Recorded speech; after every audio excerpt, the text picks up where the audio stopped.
This an African story of love, loss, and resilience. In the quiet village of Ogidi, nestled near the glistening shores of Lake Neva, lived Naomi, a young woman full of life, beauty, and promise. At 19, she was one of the best dancers in the village and helped her mother sell moi moi, which is known as beans pudding and pap at the market. Her laughter echoed through the dusty paths like wind chimes in the evening breeze, and she was known to greet even strangers with kindness. During one long rainy season, Coyote arrived in the village from Kampala. He was a city man, sleek and confident, staying with his grandmother who had fallen ill. With his polished shoes, bright shirts, and the scent of cologne that lingered after he passed, Coyote was unlike anyone Naomi had known. They met at a wedding celebration. Naomi danced, her feet tapping out rhythms that made the elders clap in delight. Coyote couldn't take his eyes off her. That night, beneath a mango tree and the stars, their love began, sweet, passionate, and full of dreams. Within months, Naomi discovered she was pregnant. When she told Coyote, his face turned pale. "Are you sure it's mine?" he asked, his voice hard like stone. Naomi was stunned. She had loved him, trusted him. She never thought he would question her. Days later, Coyote packed his things and left the village. No goodbye, no letter, just silence. When Naomi's belly began to show, the village turned against her. Her father, a proud fisherman, refused to speak to her. Her mother cried every night. "What will people say?" they asked. "You've brought disgrace to our home." Whispers followed her wherever she went. "She's ruined her life. Who will marry her now? She should have been smarter." Naomi was forced to leave her family home. She moved into a crumbling hut that belonged to her late aunt. With no income, no support, and no one to lean on, she took on any work she could find, fetching water, digging in gardens, washing clothes for people, sweeping compounds. She sold roasted maize by the roadside, often standing in the sun for hours just to earn a few coins. When the baby came, a boy with big eyes and Coyote's dimples, Naomi wept. She named him Baraka, blessing, because even in her suffering, she knew this child had purpose. Raising Baraka was a daily battle. There were nights they went to bed hungry. There were times where Baraka would get ill, but she couldn't get medicine for him, until she had no choice than to beg for medicine.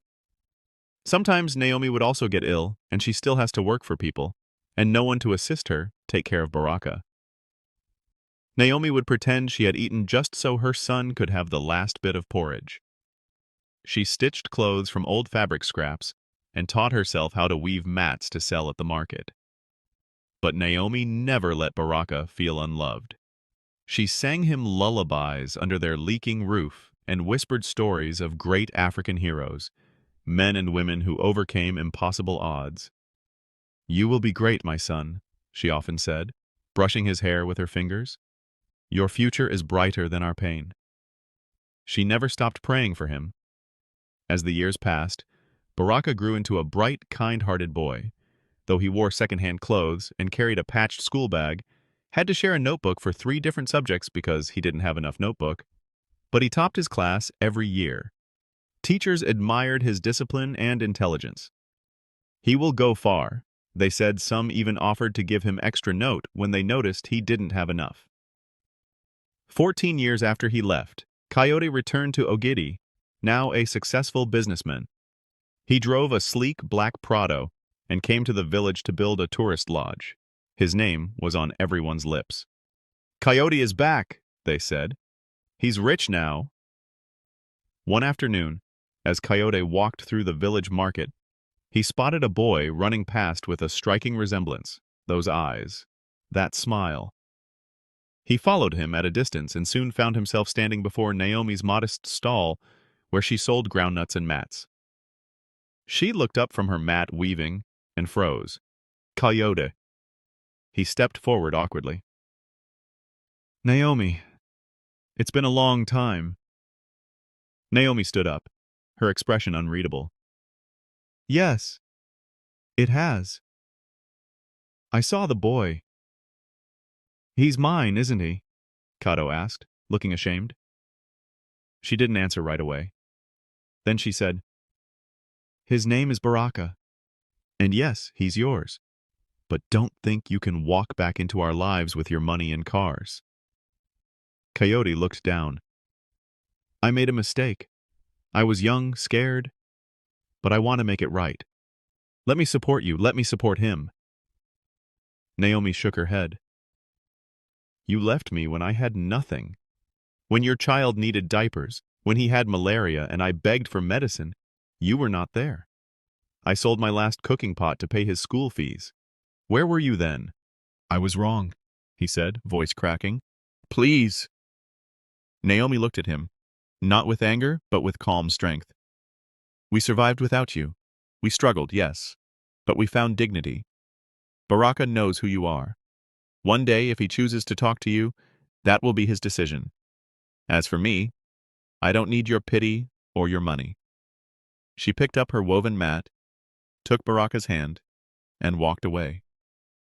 The market watched in silence, but they didn't whisper this time. They had seen something else. Strength. Years later, Baraka received a scholarship to study engineering at a university in Jos.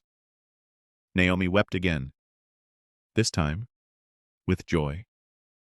She stood by the bus, clutching a small Bible and a bag of groundnuts for him. Go make us proud, she said, but never forget where you come from. Baraka hugged her tightly. I won't, Mama. You're the reason I've come this far. As the bus drove off, Naomi stood under the sun, her hands raised in silent praying for him to be the best and come back home successful.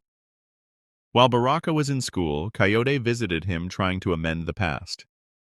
Baraka accepted. Coyote has his dad. Coyote also. Support Baraka throughout when he was in school. Naomi later knew about this and wasn't happy with it initially. But later on she forgave Coyote, told him she doesn't need anything from him. He could take care of his son, but she doesn't want to have anything to do with him.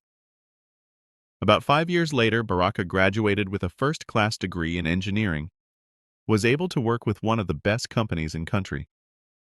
Naomi was full of joy and prayed for Baraka from the depth of her heart. She had lost love, faced shame, and walked through the fire. But in the end, she rose. Because sometimes, in Africa, it is the women who carry the world on their backs and still manage to dance. If you want to see more videos like this, don't forget to like and subscribe to our channel.